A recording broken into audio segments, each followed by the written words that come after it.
আসসালামু আলাইকুম। Nahid Swiss cooking রুমে স্বাগতম জানাচ্ছি। আজকের রেসিপি আম বেগুনের খাট্টা মিঠা বা আম বেগুনের খাট্টা। গরমের সময় এই রেসিপিটি আমাদের জন্য খুবই জরুরি, খুবই মুখরোচক এবং আমরা জানি যে ছোটোবেলা থেকে শুনে আসছি যে গরমের সময় আম দিয়ে খাটা রান্না করে খেলে নাকি গরম কমে যায়। আসলে সত্যি মিথ্যা অতটা জানি না, ছোটোবেলা থেকে শুনে আসছি এবং খুব গরমে এভাবে খেয়ে আসছি। সো এটা আমার কাছে সত্যি বলেই মনে হয়। তো আজকে করছি, এজন্য লাগে হচ্ছে চিংড়ির শুটকি দিয়ে করে, এমনি চিংড়ি দিয়েও করা যায়, কাঁচা চিংড়ি বা জ্বালানো চিংড়ি, কিন্তু পরিমাণ একটু অল্প দিলে বেশি ভালো হয়। তো আমি এখানে চিংড়ি মাছটা দিয়ে দিলাম জ্বালানো এবং তেলের পরে ভেজে নেব। তেলের পরিমাণটা কিন্তু খুবই কম থাকবে। এই প্লে লিস্টে আমার খাটা আরও একটা আছে, আম বেগুনের খাটা, সেটা অন্যভাবে রান্না করা, একদমই মশলা ছাড়া বলতে পারেন। তো ওটা চাইলে আপনারা দেখে নিতে পারেন। আর এটা হচ্ছে আমি হালকা একটু মশলা দিয়ে করে রাখছি, ওইটা হচ্ছে আসল ভার্সান। আর এটা হচ্ছে একটু টেস্ট করে খাওয়ার জন্য করা। তো এখানে পেঁয়াজ বাটা, রসুন বাটা আর আদা বাটা অল্প অল্প করে দিয়ে দেওয়া হলো, দিয়ে এর কাঁচা গন্ধটা দূর করার জন্য একটু করে কষিয়ে নিচ্ছি। এরপরে একটু করে কষিয়ে নিতে হবে যাতে কাঁচা গন্ধটা দূর হয়ে যায়। এরপরে টেস্ট অনুযায়ী থেকে একটু বেশি লবণ দিতে হবে, অথবা লবণটা আপনি অল্প অল্প করে বারবার দিয়ে চেক করে নিতে পারেন, কারণ এখানে আম ব্যবহার করা হবে, সে লবণের একটু হেরফের হতেই পারে। ভালো করে ভাজা ভাজা হয়ে গেলে কালারের জন্য আমি এখানে একটুখানি শুকনো ঝালের গুঁড়া দিলাম, এটা আপনারা স্কিপ করতে পারেন। সামান্য হলুদের গুঁড়া দেওয়ার পরে এটাকে নাড়াচাড়া করে নিতে হবে। আর দিতে হবে জিরা এবং ধনিয়া একসাথে পাউডার করা, যেটা আপনারা বেটে দিতে পারেন। এখানে খুব সামান্য পরিমাণে, কোনো মশলা বাড়তি যাতে না হয়, ঝোলটা অনেক পাতলা হয় সেদিকে লক্ষ্য রাখতে হবে।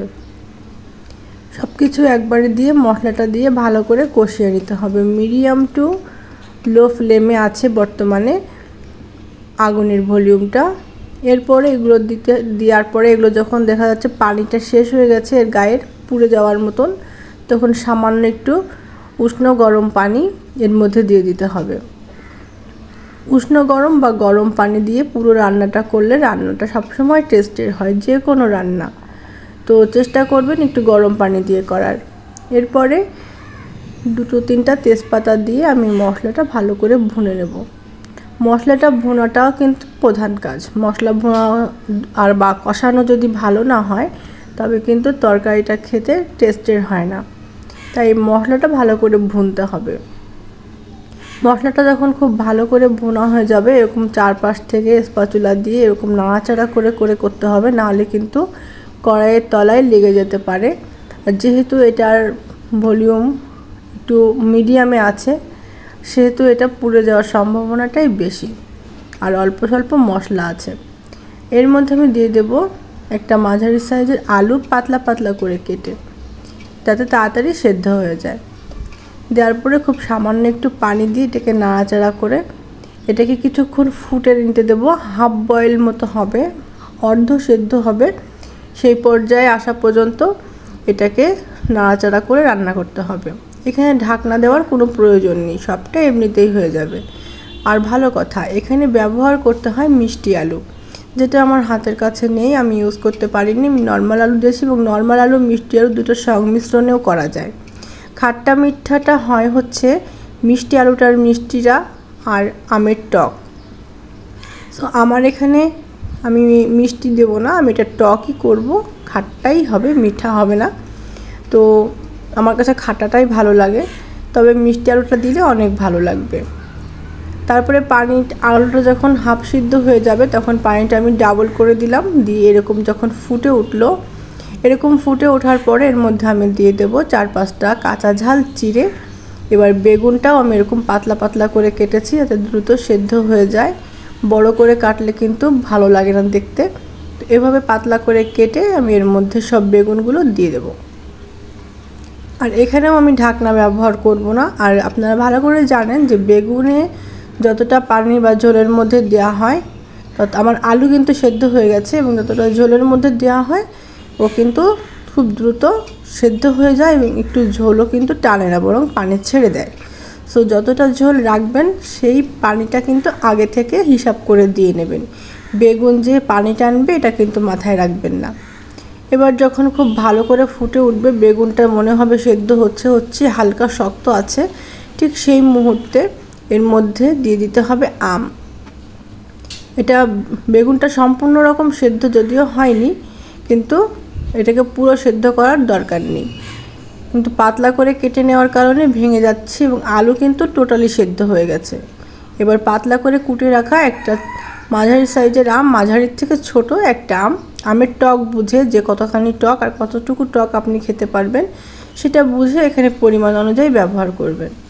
পাতলা করে কেটে উপরে ছড়িয়ে দিয়ে এভাবে রেখে দেব 5 মিনিটের মতো। তারপরে দেখা যাবে আমটা একটা ট্রান্সপারেন্ট কালার চলে আসবে, মানে আমটা সেদ্ধ হয়ে গেছে। আর সেদ্ধ যখন হয়ে যাবে তখন খুব ভালো করে নাড়াচাড়া করে নিতে হবে। এবার চুলার ভলিউমটা আমি যে ঝোলটা, এই ঝোলটা আমি পুরোটাই রাখবো। আমি এখানে যে ঝালের গুঁড়া ইউজ করেছি কালারের জন্য, এখানে যদি ঝালের গুঁড়া ব্যবহার না করা হয় তাহলে এই কালারটা ডালের মতো আসবে। আর এখানে আমি একটা পেঁয়াজ, 4-5 কোয়া রসুন, একটু জিরা নিয়ে নিয়েছি। পাশের একটা চুলাতে একটা কড়াইতে আমি 1 টেবিল চামচ তেলের মধ্যে এগুলোকে একদম লাল লাল করে ভেজে নেব। আর এদিকে এটা জাল হতে থাকবে।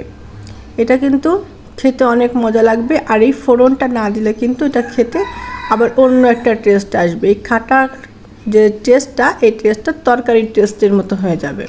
আর এটা জাস্ট ডাল ডাল মতো লাগবে। ঝোলটা একটু বেশি হবে আর এই ঝোলটাই কিন্তু বেশি মজা। আর ফ্যামিলিতে লোক বেশি হলে সবথেকে মজা হয় যে তরকারির পরিমাণটা কম দিয়ে ঝোলের পরিমাণটা বেশি দিলে ওই ঝোলটাই মজা করে খাওয়া যায়। এবারে এটা কুক হতে আছে এবং এপাশে আমি যেটা দেখাচ্ছি না সেটা হচ্ছে যে আমি পেঁয়াজ, রসুন আর জিরা একসাথে ভেজে নিচ্ছি তেলে, গরম তেলে বেরেস্তা করে নিচ্ছি।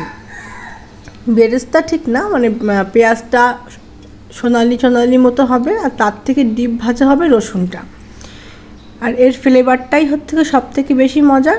তো ভিউয়ার্স, রান্নাটা কেমন লাগলো জানাবেন। আর ভালো লেগে থাকলে লাইক, কমেন্ট, সাবস্ক্রাইব করে পাশে থাকবেন। পেজ থেকে দেখে থাকলে অবশ্যই একটি ফলো দিয়ে রাখবেন আর কমেন্টে আপনার অভিমত জানাবেন যে আমার রান্নাটা কেমন। এটা কিন্তু একটা আঞ্চলিক খাবার আর এটা একটা ট্র্যাডিশনাল খাবারও বটে। এই কাঁচা আমের সময় কিন্তু এই খাবারটা খুবই জনপ্রিয়। তো এইভাবে করে ভাজা হয়ে গেলে এই ভাজাটা তেল সহ আমি এর ভিতরে দিয়ে দেব। দেওয়ার পরে এটাকে আরও 5 মিনিট পর্যন্ত একটু দমে রাখতে হবে। দম বলতে এটাকে ঢাকা যাবে না, ঢাকবো না, বেশ নাড়াচাড়া করে একদম মিডিয়াম আঁচে, মিডিয়াম বলতে একদম লো আঁচে চুলার উপরে একটু সময় রেখে দেব। তারপরে নামিয়ে পরিবেশন করব। তো এই ছিল আমার আজকের রেসিপি। দেখা হবে পরবর্তীতে অন্য কোনো রেসিপি নিয়ে। সে পর্যন্ত সবাই সুস্থ থাকবেন, ভালো থাকবেন আর আমার জন্য দোয়া করবেন। আর এটা হচ্ছে খুলনার আঞ্চলিক একটি খাবার। যারা অরিজিনাল খুলনার তারা অবশ্যই এই খাবারটির সাথে পরিচিত। আর আমার রান্নাটার পদ্ধতি ঠিক আছে কিনা একটু জানাবেন। আর ভালো লাগলে অবশ্যই বাড়িতে রান্না করে খাবেন আর আমাকে কমেন্টে জানাতে ভুলবেন না। আল্লাহ হাফেজ।